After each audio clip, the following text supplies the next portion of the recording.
माननीय सभापति जी, पुरानी पेंशन को बहाल करने के संबंध में दिनांक 31 दिसंबर 2024 से दिनांक 31 जनवरी 2025 तक विभिन्न कर्मचारी संगठनों के कुल 3 पत्र कार्यालय में प्राप्त हुए हैं। जी नहीं, प्रदेश में वर्तमान में 1 अप्रैल 2005 से राष्ट्रीय पेंशन प्रणाली एनपीएस प्रभावी है। उपभोक्तानुसार ये कहना चाहते हैं कि मान्यवर कोई भी जब व्यक्ति काम करता है, नौकरी करता है, तो उसका अंतिम यही है कि बुढ़ापे का मान्यवर लाठी पुरानी पेंशन ही है। हमारा आपका बेटा हमारे बुढ़ापे में साथ खड़ा रहेगा नहीं खड़ा रहेगा, लेकिन पुरानी पेंशन मान्यवर हमारे साथ बुढ़ापे में लाठी की तरह खड़ी रहने का काम करेगी। इसलिए मान्यवर सरकार से हम चाहते हैं कि पुरानी पेंशन सरकार बहाल करे। और साथ ही साथ मान्यवर कुछ मेरे प्रश्न हैं कि जो वित्तीय संस्थाएं हैं, एसबीआई, यूटीआई, एलआईसी में निवेश का प्रावधान है, लेकिन उत्तर प्रदेश के 25 जनपद ऐसे थे जिनपे एनपीएस का जो फंड था बिना शिक्षक की सहमति से वहां के अधिकारियों और बाबुओं ने प्राइवेट कंपनी में लगा दिया, जिसका मान्यवर सदन में कई बार मामला आया। तो क्या उन पर क्या कार्रवाई हुई अब तक, ये मान्यवर सरकार हमको बताने का काम करेगी। ये कहां प्रश्न में? प्रश्न में तो है नहीं है।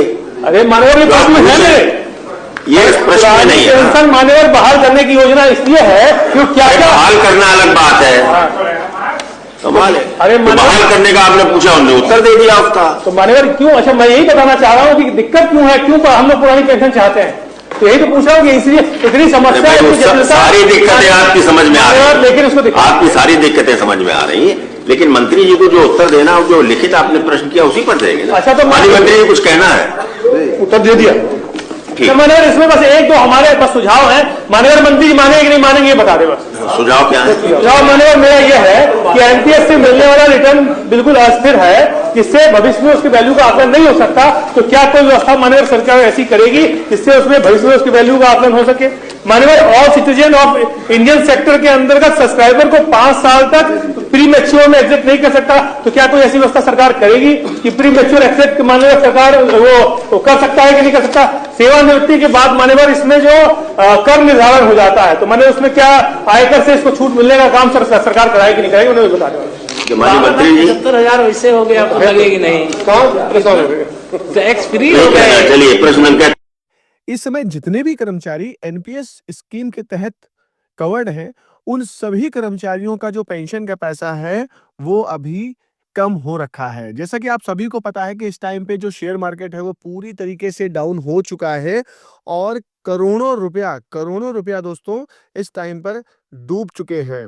मैं आपको बता देता हूं कि फरवरी में सबसे ज्यादा नुकसान हुआ है।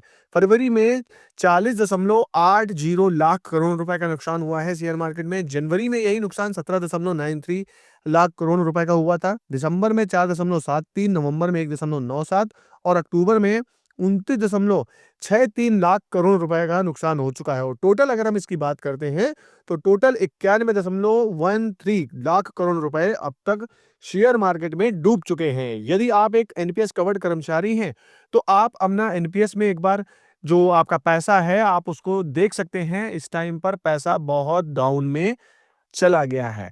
अब बात यह जाती है कि एनपीएस का विरोध इन चीजों को देखते हुए किया जा रहा है। ओपीएस में जो भी कर्मचारी कवर्ड है उनको किसी भी प्रकार की चिंता करने की आवश्यकता नहीं है। जब वो रिटायर जाएंगे उनको पता है कि हमें एक फिक्स पेंशन दी जाएगी। लेकिन एनपीएस में जो भी कर्मचारी कवर्ड हैं, और मान के चलिए कोई कर्मचारी अभी रिटायर जाता है 20 साल सर्विस करके, तो उसकी पेंशन डेफिनेटली कम बनेगी ही बनेगी। और यदि कोई कर्मचारी आने वाले समय में जब मार्केट अच्छा चल रहा होगा और जब वो रिटायर जाएगा तो उसकी पेंशन ज्यादा बनेगी।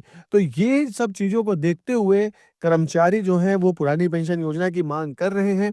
मोदी सरकार के सामने भी शायद अब इस चीज को क्लियर हो गया होगा। जो इसके पोल है एनपीएस की वो भी खुल गई होगी कि देख सकते हैं कि ये सारी समस्याओं के कारण ही कर्मचारी ओपीएस की मांग कर रहे हैं। अगर हम बात कर लें दोस्तों यूपीएस पेंशन स्कीम की, तो यूपीएस पेंशन स्कीम में सरकार ने एक बेनिफिट ये दिया है कि अगर ऐसा कोई डाउनफॉल आता है किसी भी कारण से, जो शेयर हैं अगर गिर जाते हैं और यदि कोई कर्मचारी रिटायर जाता है और उस समय पर उसकी जो पेंशन बननी चाहिए वो 50% के हिसाब से बननी चाहिए, लेकिन शेयर मार्केट डाउन के कारण वो पेंशन अगर 50% नहीं बन पाती है तो फिर सरकार भी अपनी तरफ से उसमें कुछ अंशदान लगाकर उस कर्मचारी को वो पेंशन प्रोवाइड करेगी।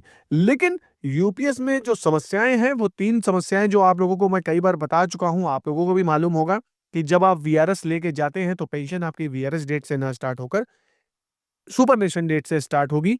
फिर जो आपका पैसा जमा है वो आपको कुछ भी नहीं मिलेगा, और जो क्वालिफाइंग सर्विस 25 साल है उसको 20 साल करवाने के लिए बोला जा रहा है। लेकिन अभी ये सब चीजें क्लियर नहीं हुई हैं, सरकार के समक्ष ये बातें रखी जाएंगी, कब रखी जाएंगी, कैसा क्या होगा, ये अभी पूरी तरीके से क्लियर नहीं हो रखा है।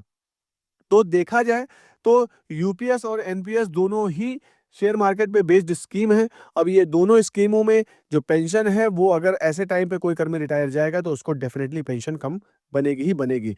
पुरानी पेंशन योजना में ये सारी समस्याएं नहीं होती हैं। पुरानी पेंशन योजना क्लियर है कि जब कोई कर्मचारी रिटायर जाएगा तो उसको पेंशन एक फिक्स मिलेगी और वो आगे चलकर बढ़ती भी रहेगी। तो फिलहाल देखना बाकी ये है कि अब ये शेयर मार्केट जो डाउन है कब तक ऊपर आता है, कब तक क्या होता है, ये अभी देखना बाकी है। तो खबर यही थी दोस्तों, मेरे द्वारा दी गई जानकारी अच्छी लगी है तो प्लीज वीडियो को लाइक शेयर कमेंट जरूर करिए। मिलते हैं अगली वीडियो में, तब तक के लिए जय हिंद जय भारत।